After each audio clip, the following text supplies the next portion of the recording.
Jaya Radha Madhava Kunja Bihari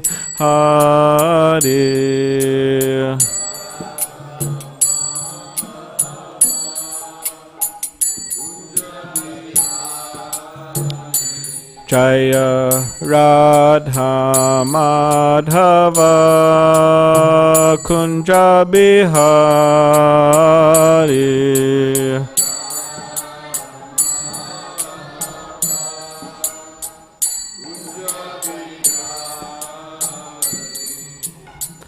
Gopijana Vallabha Girivaradari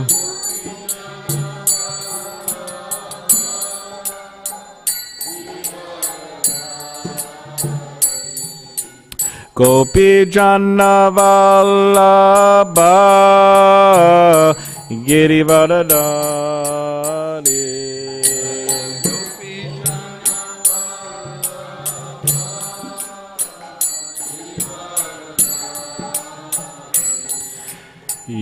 Yashoda Nandana Prajajana Ranjana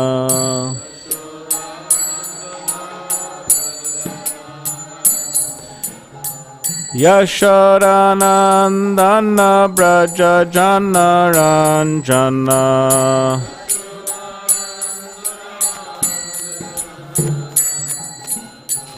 Yamuna Tira Vanachari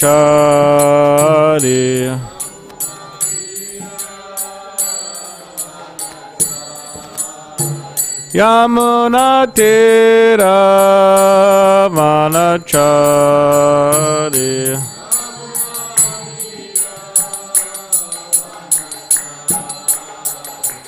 Jaya Radha Madhava Kunja Bihari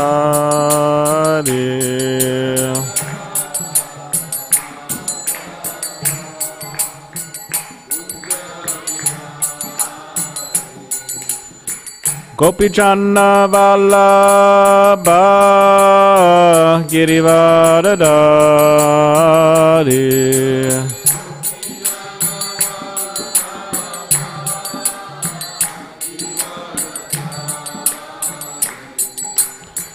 Gopijana Vallabha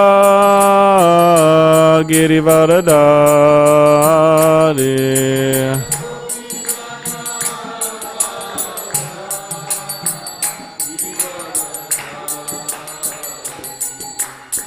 Yashoda Nandana Brajajana Ranjana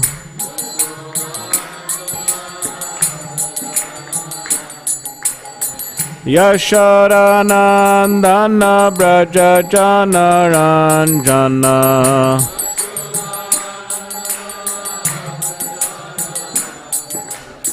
Yamuna Tira Vanachari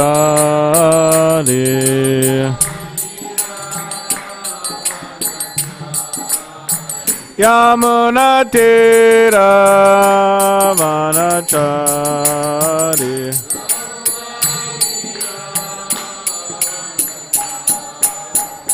Jaya Radha Madhava Kunja Bihari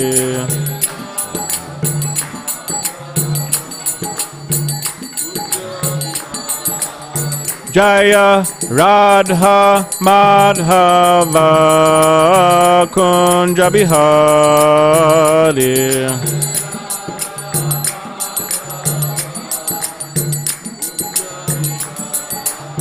Jaya Radha Madhava Kunja Bihari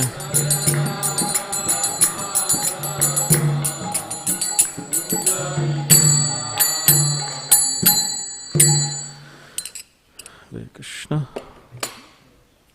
Jayam Vishnupad, Paramahamsa, Parivrajacharya, Ashtottara Shatashi Shivada's Divine Grace, A.C. Bhaktivedanta Swami Prabhupada Ki Jai, Jayam Vishnupad, Paramahamsa, Parivrajacharya, Ashtottara Shatashi Shivada's Divine Grace, Shrita Bhakti Siddhanta Saraswati Thakur Prabhupada Ki Jai, Ananta Koti Vaishnavinda Ki Jai, Namacharya, Srila Haridas Thakur Ki Jai, Prem Sikaho, Shri Krishna Chaitanya, Prabhu Nityananda, Shri Advaita Gadadhar, Shivasari Gauda Bhaktivinoda Ki Jai, Shri Shri Radha Krishna Gopa Gopinath Shamakun Radhakun, Giri Govardhan Ki Jai, Vrindavan Dham Ki Jai, Navadip Dham Ki Jai, Ganga Yamunamai Ki Jai, Tulsi Maharani Ki Jai, Bhakti Devi Ki Jai, Samaveta Bhaktivinoda Ki Jai. All glories to the assembled devotees, all glories to the assembled devotees, all glories to the assembled devotees, all glories to Shri Guru and Shri Gauranga. Glories to Shri Prabhupada. Om Namo Bhagavate Vasudevaya.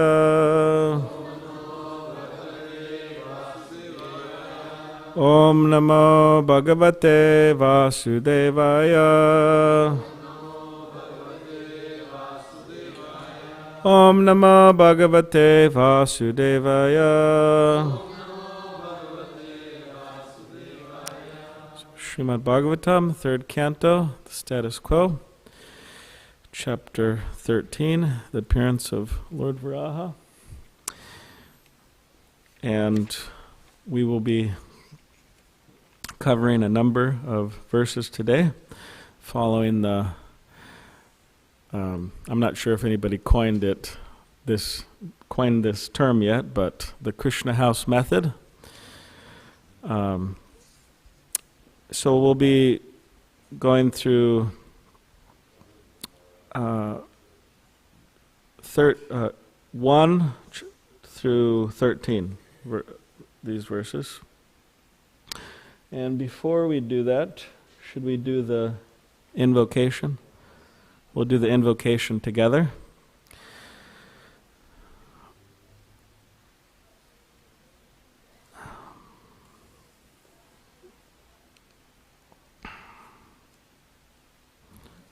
Okay, it's here. All right, is everybody ready? All together? Narayanam namaskritya naram chaiva narottamam devim saraswatim vyasam tato jayam udirye. Before reciting this Srimad Bhagavatam, which is the very means of conquest, one should offer respectful obeisances unto the personality of Godhead Narayan, unto Narayan Rishi, the supermost human being, unto Mother Saraswati, the goddess of learning, and unto Srila Vyasadeva, the author. Nasta prayeshu bhadreshu nityam bhagavata sevaya bhagavad-gita shloke bhaktir bhavati naishtaki. By regular attendance in classes on the Bhagavatam and by rendering of service to the pure devotee, all that is troublesome to the heart is almost completely destroyed. In loving service unto the personality of Godhead, who is praised with transcendental songs, is established as an irrevocable fact. Om Jnanativadandasya Gananjana Shalakaya Chakshulun Militam Mena Tasmai Shri Gurave Namaha. I was born in the darkness of ignorance, and my spiritual master opened my eyes with the torchlight of knowledge. I offer my respectful obeisances unto him. All right.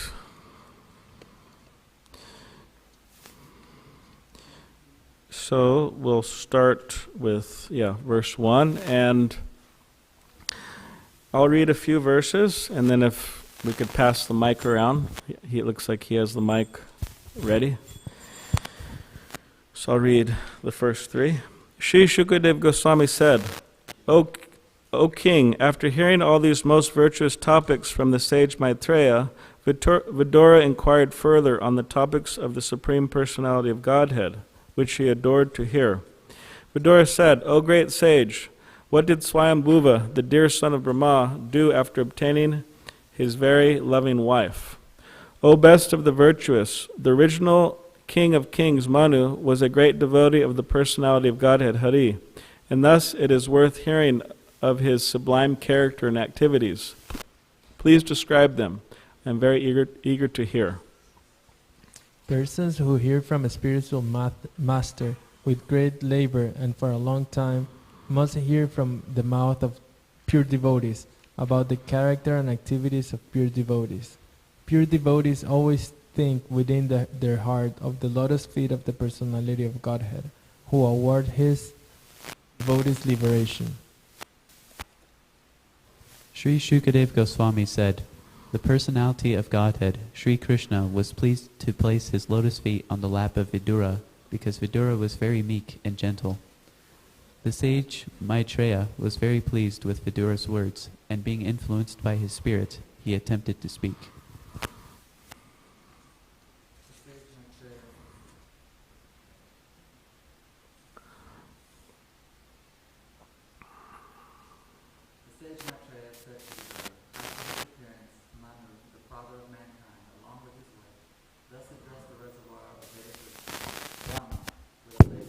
Folded hands. You are the Father of all living entities and the source of their subsistence because they are all born of you. Please order us how we may be able to render service unto you. Worshipful One, please give us your direction for the execution of duty within our working capacity so that we can follow it for fame in this life and progress in the next.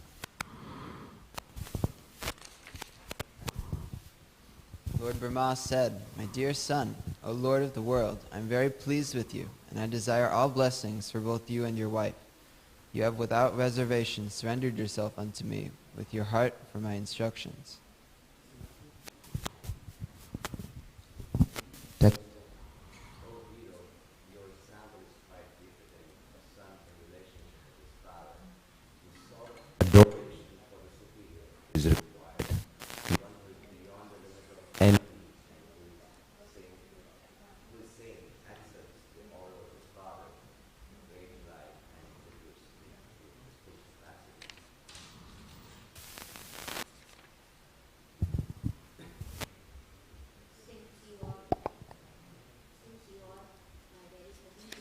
I ask you quite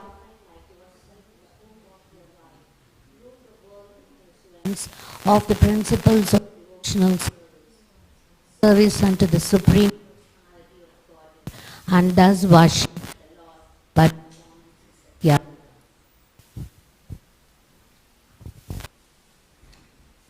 12. O King, if you can give proper protection to the living being in the material world, that will be the best service.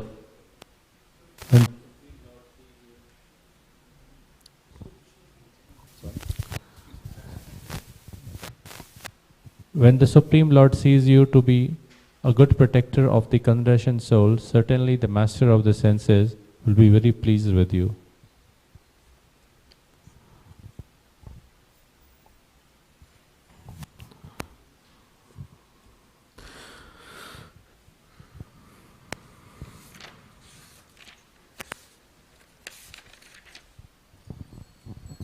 The Supreme Personality of Godhead, Janardhan, Lord Krishna, is the form to accept all the results of sacrifice. If he is not satisfied, then one's labor for advancement is futile. He is the ultimate self, and therefore one who does not satisfy him certainly neglects his own interests. I think that was the last one, yeah. All right, so now we'll go to 4.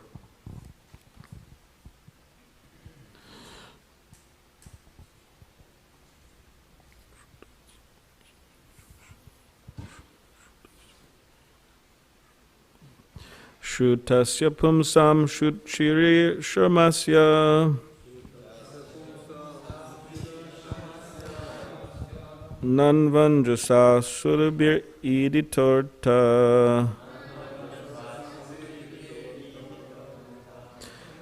tat tad gunanu shavanam mukunda padaravindam hridayeshu yesham.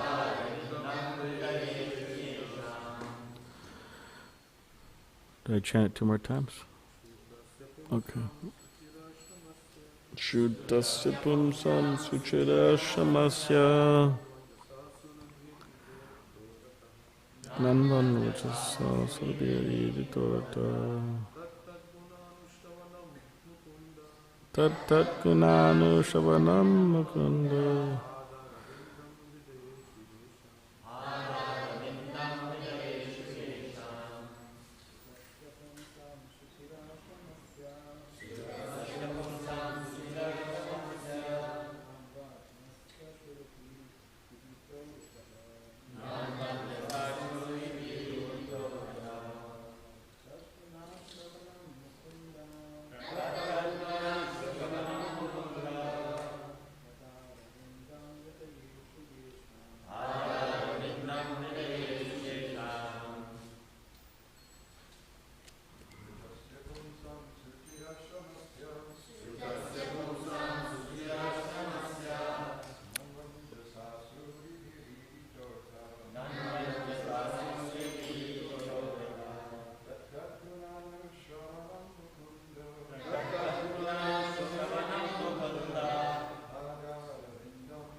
Shrutasya, of persons who are in the process of hearing.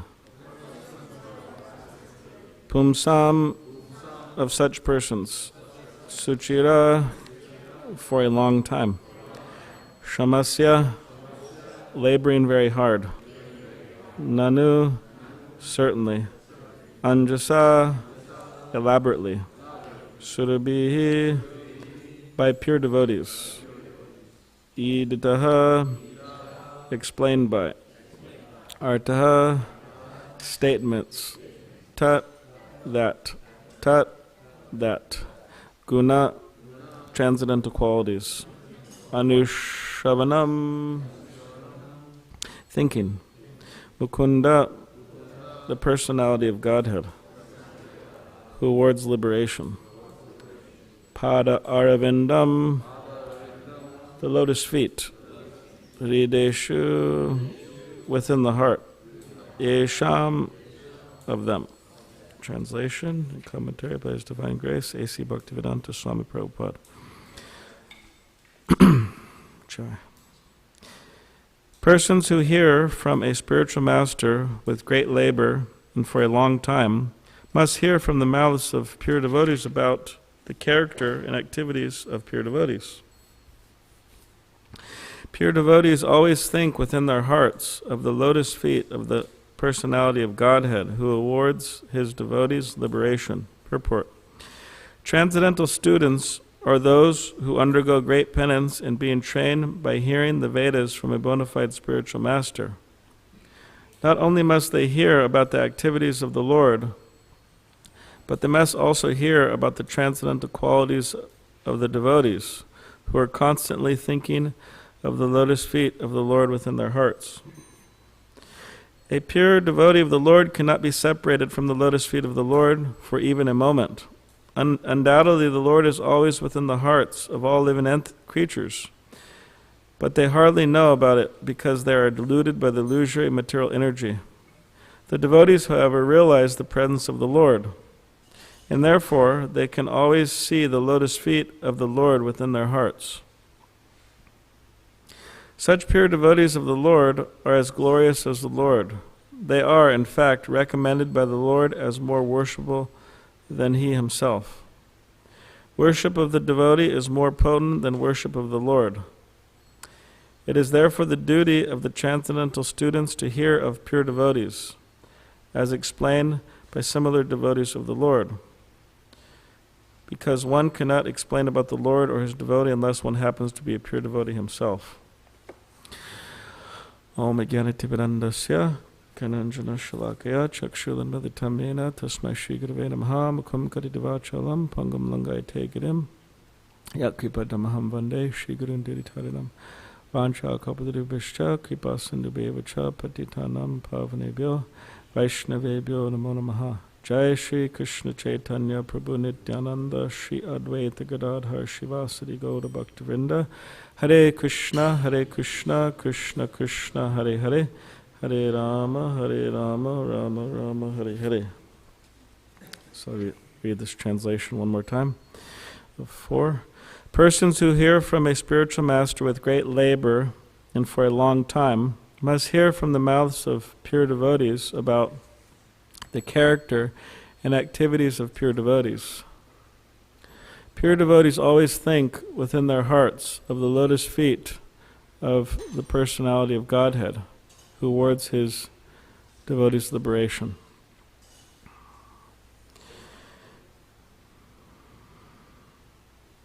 So this particular verse, or text 4, is saying that persons, recommending that persons, and there's other statements in the Srimad Bhagavatam, that persons should hear, or it's required to hear for a long time. And then someone may wonder, well, how much is a long time? 1 year, 5 years, 10 years, 20 years, what's a long time? And therefore, you could say that generally people, especially nowadays, they want things very quickly. They want the results very quickly. And then when they hear that it's recommended that they have to hear for a long time, they're wondering, well, how long? But the process of hearing about Krishna and his pure devotees, it's not a temporary process. It's an ongoing process. It's not that at one particular point one reaches the goal and they think, all right, I've heard about Krishna enough. Now I could hear about other things. But they keep on hearing about Krishna. Just as we see in the life of Chaitanya Mahaprabhu. Chaitanya Mahaprabhu, with his associates, he was chanting and hearing in kirtan, and then in the evening they were continuing the discussion late into the night. And then it said they'd have to eventually stop due to the sun rising and them having to perform their morning duties. So this is, you could say, the life. This is the life of a devotee, that they like to hear about Krishna. Not only do they like to hear about Krishna, but that is their life. There's a difference. Like if I was, like for example, it was His Holiness Giraj Swami while he was serving in Juhu, he would go out into the city and make life members, and he would preach and so on. So one time he came to Srila Prabhupada, and he mentioned to Srila Prabhupada that I really like preaching. And then Srila Prabhupada said that we should say not that we like preaching, we should say preaching is our life. So it's an interesting, you could say, difference. Just like, for example, if one is involved in the political world, hopefully no one's involved here, but if one's involved in the political world, politics means hearing about politics. It tends to become one's life. That's what they identify as. I am a whatever. I'm a this or that. Different parties they identify with. means they start in the beginning, they start to like it, and then it becomes their life. And then Srila Prabhupada warned us, therefore, not to get so involved. Like Prahlad Maharaj says in the 7th canto, Shravanam Kirtanam Vishnu Smaranam Pada Sevanam Archanam, what is it? Vandanam Dasyam Sakyam Atma Nivedanam. Yeah. My brain is kind of just came from San Diego, and it's a kind of a quick trip, so and then Srila Prabhupada Shravanam Kirtanam Vishnu Smaranam. So he would say hearing and chanting about Krishna, and he would say, and not some politician. So means that if we hear and chant about Krishna, then our love for Krishna will awaken. That's what happens. Nitya Siddha Krishna Prema Sabya Kavanoy Shavanara Shuddha Chittakoya Doy. That this love for Krishna is eternally established in the hearts of all living entities, and by the process of hearing and chanting about Krishna, then this particular love for Krishna awakens. But again, it's mentioned in numerous places, it has to be for a long time. Because we have been conditioned, this is our philosophy, we have been conditioned for a very long time. So in order to become cleansed of all that conditioning, we have to hear a lot. And we should be patient. That's what Rupa Goswami says. Anyone remember that verse? Utsaha nishyadarya tat tat karma pavartanat sangatyagat sutovrite shadbir bhakti prasidati. So one of the qualities he mentions is patience. And a personality in the Chaitanya Charitamrita really demonstrates this, patience. Can anyone think about who I'm thinking about from the Chaitanya Charitamrita who demonstrates patience? Yes, all right. Yes, Mukunda. Because Chaitanya Mahaprabhu, when he was displaying his godhood in the particular Leela, he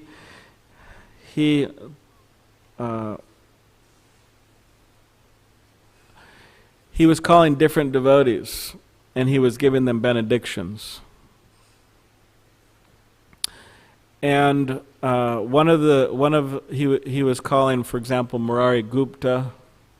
It's quite amazing, actually, in the Chaitanya Bhagavat.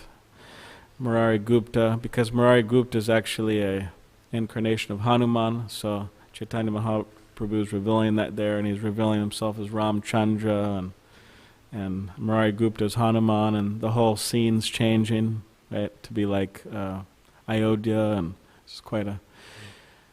But in that particular pastime, calling different devotees, he didn't want to call... He said about Mukunda, he said, I don't want to see him. And I don't want to see him for... Does anyone remember how long he said? Yeah. What is it? 10 million lifetimes. Sometimes, whether it's 20 million or 10 million, that's a lot. He said he don't want to see him for a long time. And then at that particular point, but Chaitanya Mahaprabhu was indicating that I will see him after this time. And when Mukunda heard that, he started dancing in ecstasy. Yes, I will see my Lord, I will see my Lord, eventually. And Chaitanya Mahaprabhu was unhappy with him because he would mix with so many different groups. Vaishnav group, this group, that group. So when Lord Chaitanya heard that Mukunda was dancing in ecstasy after hearing that he would see him after 10 million births, he said, okay, you could bring him in now. So Mukunda came in, and he got the mercy of Chaitanya Mahaprabhu. But this is demonstrating his patience, Mukunda's patience, because somebody would think, oh, 10 million lives? That's so long. I have to wait that long? So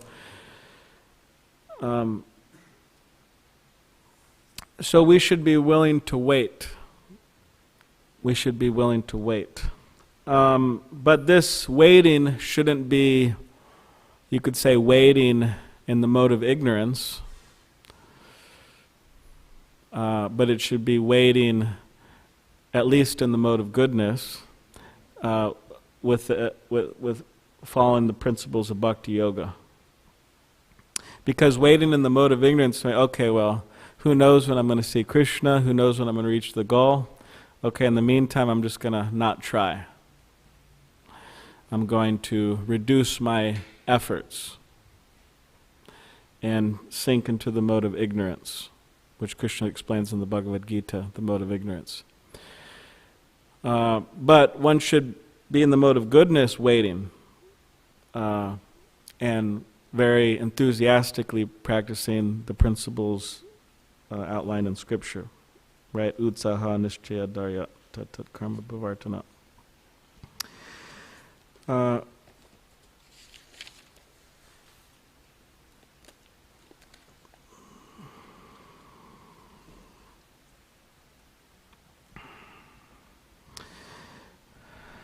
And here it's mentioning, Srila Prabhupada's mentioned in the purport, the value or the importance of hearing about pure devotees of Krishna. And therefore, devotees should take great interest in hearing about Srila Prabhupada. There's so many books coming out. There's one book here, I'll Build You a Temple. It's a very inspiring book. There's so many books coming out gradually about Srila Prabhupada.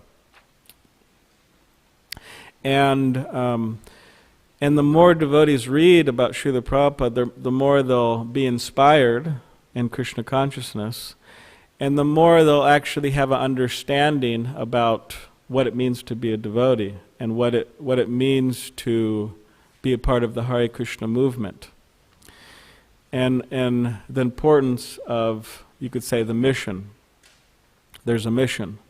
So that will be very clearly seen while reading about Srila Prabhupada, because how he's dealing with his disciples, how he's traveling around the world, how he's interacting with people. Because one thing is to read the philosophy, which is important also, means the Srimad Bhagavatam, Bhagavad Gita. But by reading about Srila Prabhupada, we will understand how to apply those principles in Shastra, in Scripture, practically apply them. In other words, there's a big difference between theoretical knowledge and realized knowledge. There's a big difference. For example, I could be up here, like I am now, and I could quote a verse, Mamai vangsho jiva loke jiva bhuta sanatana, that all living entities are part and parcel of Krishna, right? I could say this night and day until I'm whatever. I could just keep on saying this. And I could be saying it over a course of many years. Like recently I had a birthday. I joined the temple when I was 18 in San Diego, and recently I had a birthday. I turned 21, just joking. I turned 35, so I could be saying, I could be quoting this verse, from 18 to 35, Mamai vangsho jiva loke, right? But you could say the difference between realized knowledge and theoretical knowledge is that I practically apply this verse in real life. I treat people like that. I treat people as if they're factually they are part and parcel of Krishna. In other words, I treat people I should be treating people with great respect, with great love, with great affection, according to their particular position in this world. And Srila Prabhupada, therefore, and we see that, okay, that's the verse, Mamai Vangsho Jiva, okay, we're all part and parcel of Krishna. Now, Srila Prabhupada demonstrates that practically how to live like that, how to see everyone like that. And therefore, Srila Prabhupada, they asked him one time, oh, it seems that everybody loves you so much, Srila Prabhupada. And then Srila Prabhupada said, yes, because I love everyone else.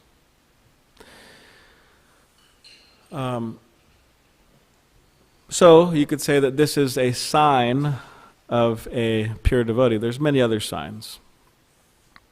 So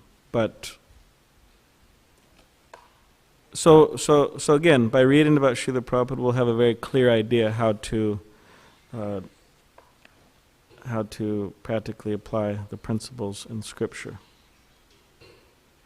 Therefore, whenever a book comes out about Srila Prabhupada, we should get the book and just read it, the whole thing. Read it all through. And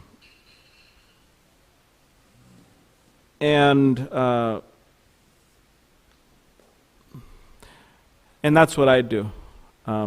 Whenever a book comes out about Srila Prabhupada, I get the book and I just go through the whole thing, as fast as possible. So it's very important. So does anybody have any questions or comments at this particular point?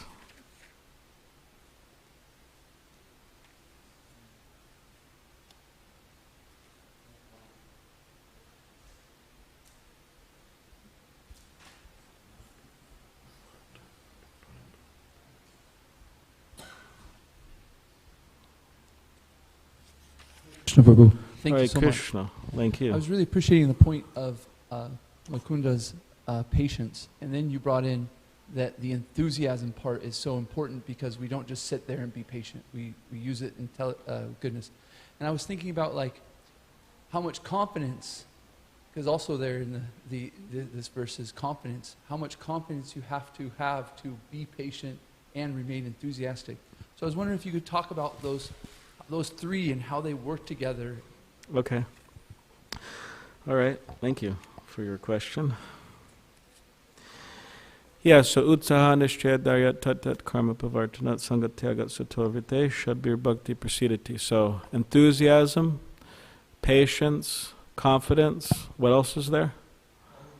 Follow in the footsteps of the previous acharyas, regulative principles, and abandon the association of non-devotees.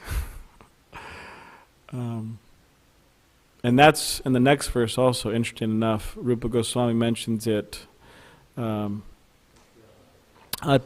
priyasascha prajalpa niyamagraha janasanga chalalyam shadbir bhakti vanashyati, destroys. So he mentions to avoid the association of non-devotees in the first, in this particular verse and the second verse. Interesting. So there's a great importance on that also. And Srila Prabhupada demonstrates, he says that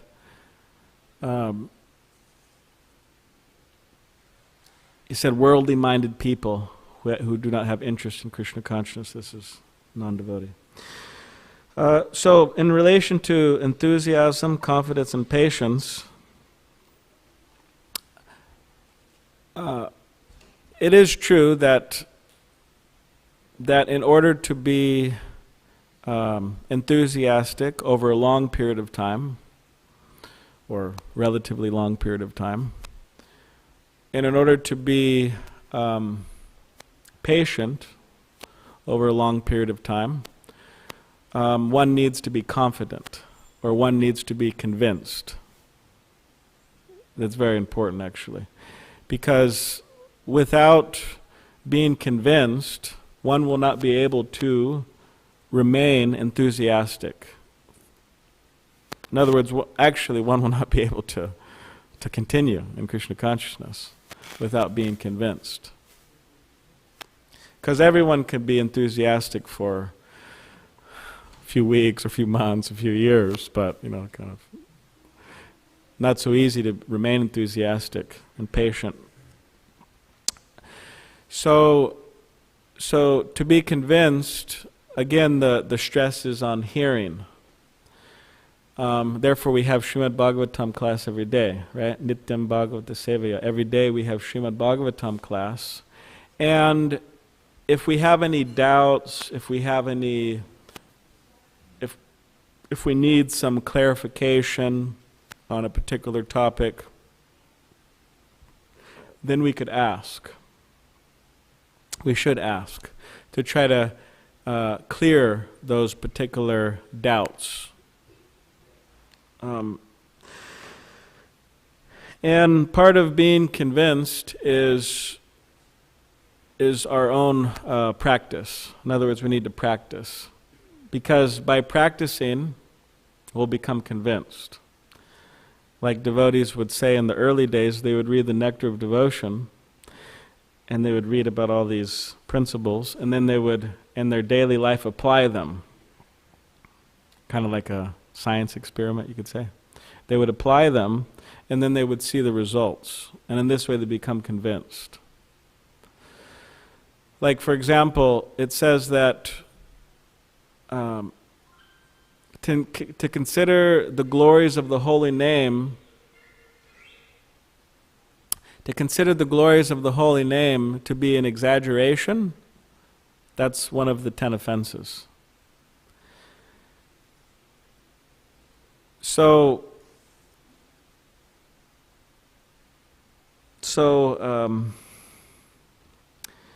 But what does that mean practically? It means that a person is not applying themselves properly to the chanting of the holy name, and therefore they're not getting the result. And therefore they become convinced that it's an exaggeration.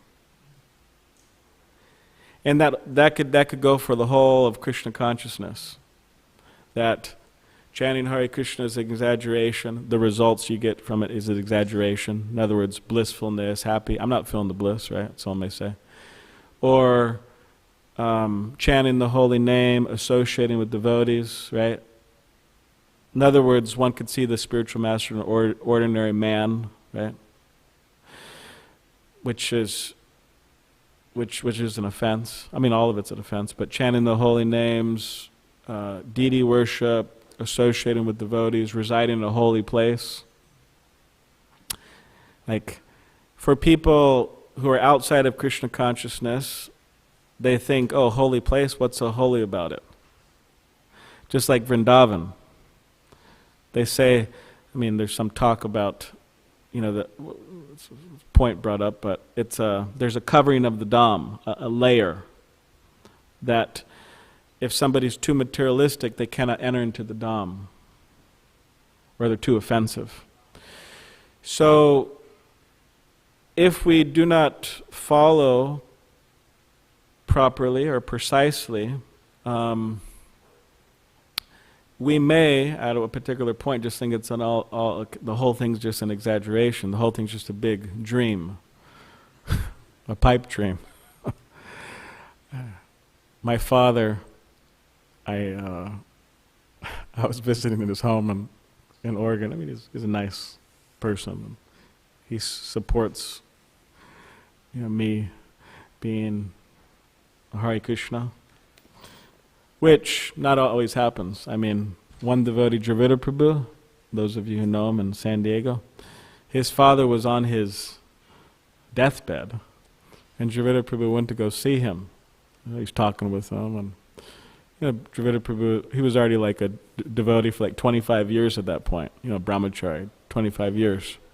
So his father looked up to him and he said, when are you coming out of this? When are you going to stop being a Hare Krishna?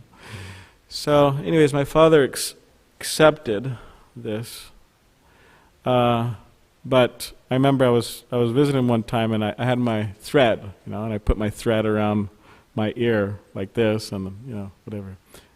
And then I come out of the restroom, and I have it around my ear, and I didn't want him to see it because it's like, I don't know, he thinks it's kind of bizarre or strange. So I just kind of pulled it down real quick, and then he said, "What is that? What's going on?" And I was explaining to him that, well, it's said that, okay, you become initiated and all the holy places are residing, there, and, so you wrap it, keep this thread pure and all this, and then he's like, oh, wow. It's like, this seems like someone was, anyways, he was thinking someone was smoking some, anyways, to come up with all this stuff. But for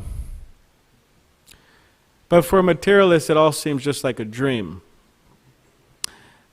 Whereas the devotees, they look at the materialists and they think, oh, that's a dream. And that's a bad dream. So yeah, the particular, you could say the art of Krishna consciousness, or one of the most important things about Krishna consciousness, is just becoming convinced, and not just becoming convinced, but staying convinced day after day. Because we have a tendency to forget. We think, okay, I'm the body, or whatever it may be. We have a tendency to forget, therefore we hear every day. And I'll just end with this particular. One devotee, he was commenting on the nature of forgetfulness of the conditioned soul. He was this brahmachari. Very good devotee, actually. Maybe some of you know him here, Parameshvara Prabhu. I'll just tell you something briefly about him because I found it very inspiring. But he grew up in Tucson, and he was very interested in God realization. So eventually he started going to the Hare Krishna temple. And he would go to the restaurant, Govinda's, there, and take prasadam. And the devotee said he was like a cow. He would be there all day long, just kind of grazing on the prasadam. He really liked prasadam, He'd be there all day long. And he wasn't asking many questions or this or that, but at one particular point, he started becoming very inquisitive. He started asking a lot of questions, and then he became a devotee. And now he's been distributing Srila Prabhupada's books for, I don't know, maybe 30 years now, 25 years, something like that. And he distributes books practically every day. And I think he's distributed altogether the most books out of anyone. He's really going out. So anyways, he was telling me one time, referring to himself and the nature of forgetfulness, he said that every night when he would go to sleep, he would play kirtan in his ear, or class or something. And then when he'd wake up in the morning, the kirtan would be playing in his ear. And because he said, I'm so forgetful that who knows, maybe I'll wake up in the morning and I'll just think, without listening to kirtan. He said, maybe I'll wake up in the morning and I'll think, what am I doing? And I'll just leave. So it's really, anyways. So I hope that satisfies you to some degree. If you have some other comment in relation to it, yeah, some thoughts. I'm really appreciating this point that to be convinced and to have that enthusiasm and patience, we really got to hear nicely. And that's following the footsteps of the previous Charya is such a wonderful point. Thank you so much. Yes, thank you. Does anybody have any other? Yes, sir.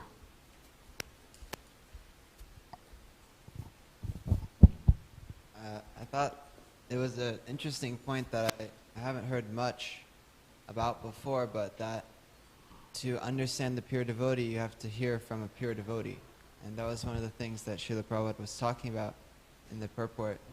Do you think maybe you could explain a little more about how that works and why? Okay, thank you. So yes, in text 4,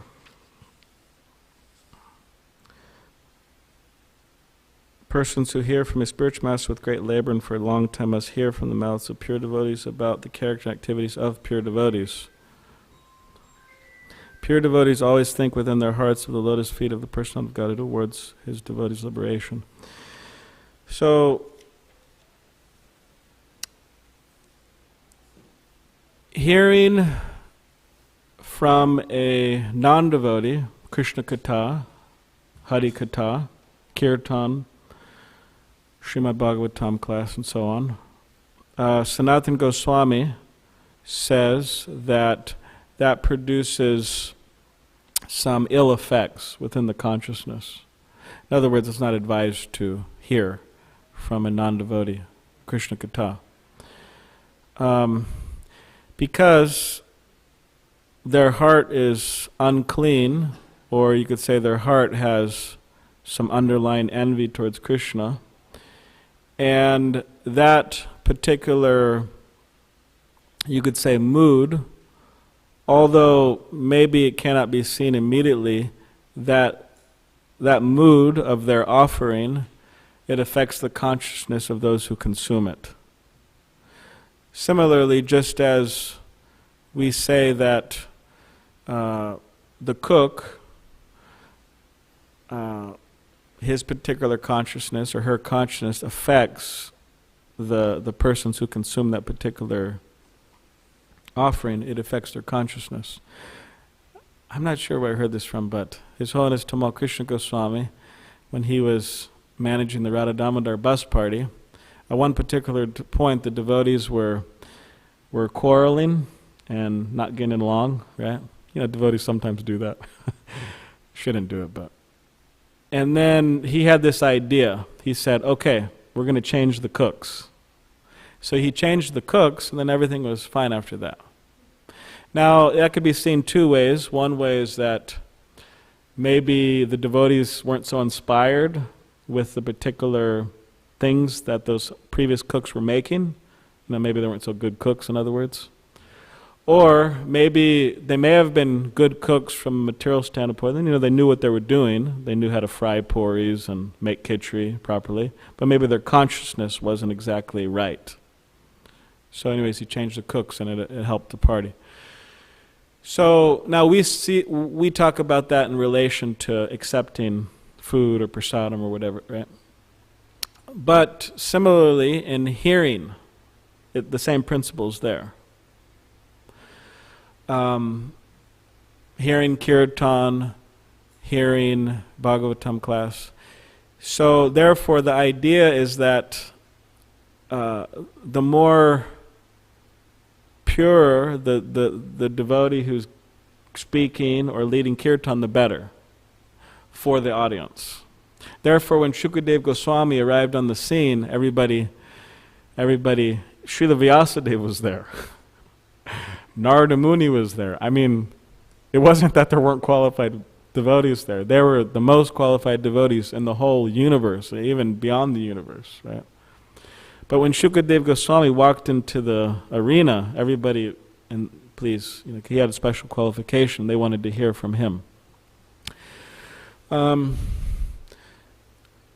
if we do not hear from a pure devotee about other pure devotees, then hearing about pure devotees from less qualified devotees, we could actually get the wrong idea. Just like, for example, some people, they may have doubts about Srila Prabhupada. Whatever it is, we're not going to get into details. But they may be chanting Hare Krishna, they may be following the four principles, they may be initiated, so on. But they don't have full faith in Srila Prabhupada. So better to hear from somebody who does about him, so that then, and therefore you get the right idea. That's the general, yeah, I hope that. Thank you. Yes. Prema Sindhu, Prabhu. Very beautiful name. Thank you. My Guru Maharaj gave, so it's his mercy. Sometimes we see that some people who have a good voice and can sing kirtan very nicely are given preference on doing kirtan over other people who may be pure in heart but don't have such a nice voice. Yes. And Srila Bhaktisiddhanta Saraswati Thakur, when he was passing away from the world, he had Sridhar Maharaj who was singing this Rupa Manjari Pada and like that. He was not a very good singer. Yes. So how do you, like, from a management point of view, because people like to hear nice kirtan with a nice voice. And our philosophy says that purity is the force, right? That Yes. purity is what we should emphasize on. Yes. Same thing applies with cooking, right? Somebody may be a very fabulous cook and somebody may not, but they may be pure in their... So how do you practically apply this principle in your day-to-day, like... Yeah, if you don't have to be involved in management, I mean, all glories to the managers. It's actually the most difficult service in ISKCON, to be a manager, temple president, GBC, etc., etc. But if you don't have to do it, that's very good. If whoever doesn't have to do it, they're considered extra blessed. Just joking. But some ways not. But it is a challenge for managers and administration, because even you could say there may be pure devotees who may not be qualified, like materially, to do certain things, like manage, for example. But then there may be someone who's less qualified, and then they put that person in to manage. So it's an interesting thing that goes on. And generally, pure devotees, they don't want to step up to all these things. They rather be in the background. And then you could say the less pure, generally, I mean, this is just generally speaking, they want to step up and do all these things, and so it becomes a bit of a challenge, actually. So how to practically apply this? I mean, whoever's chanting, kirtan and so on, like leading things, they should be demonstrating that they're following the principles and chanting 16 rounds, and they're enthusiastic and so on. Now, in terms of their purity, I mean, it's really up to the, every time, place, circumstance, different managers have different takes on it.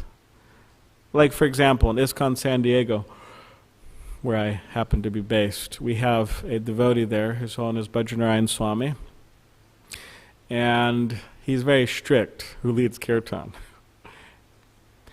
And some would say, whatever, I mean, people have different opinions on his strictness. Some agree, some don't agree. But he feels that within his mind, he's convinced that there's certain people who should be leading and who have sufficient purity or humility to do that service. And if someone's at all exhibiting some type of pride or some type of arrogance or etc., etc., etc., etc., then he just doesn't let them lead. And he may not directly tell them that, but it's just kind of happens like that, So, yeah, because humility is the standard, actually, the gold standard. I don't know if we want to use that because we're devotees, and I'm not so interested in gold, but humility is the standard. So, the more humble the devotee, then that's a qualification. And if they know how to, the intricacies of singing and so on, then that's good too. Like Vishwanath Chakravarti Thakur in Madhuri Kadambini, he says that an advanced devotee, it doesn't matter who's leading the kirtan. They're going to feel the ecstasy of Krishna consciousness. It doesn't matter. But he said that even that advanced devotee, when somebody who's very expertly sings and plays musical instruments, then they feel more ecstasy. Interesting enough. So there is, you could say, stress on learning the arts of singing, of musical instruments. I mean, Krishna Leela is full of, everybody knows these arts. But still, purity is the most important thing. So, anyways, I hope that... Yes. All right, so we'll take 1, 2, and then... I just want to mention that, the devotee who is senior often can take the attitude of giving the opportunity to the junior and blessing them to give them that opportunity. And that's kind of what you're saying, right? Is that even though you're not the leader and you're in it, you're still you're still on the hook for, helping the most you can in the kirtan. So similarly, like, I give Srimad Bhagavatam class, and sometimes I always you look out in the audience, and there's so many people that should be giving Bhagavatam class over you. But you might look at it as like, these people are giving me an opportunity to purify myself and get to that point. And so, anyways, that's just one thing I want. Yeah, it's a good point that I was thinking about the other day, that the seniors should allow the juniors to, do some leading, if you want to call it that. But the juniors should also be enthusiastic for the leaders to lead as well. But sometimes there's this tension. The junior may say, I want to lead, I want to lead, I want to lead, and not give really respect to seniors.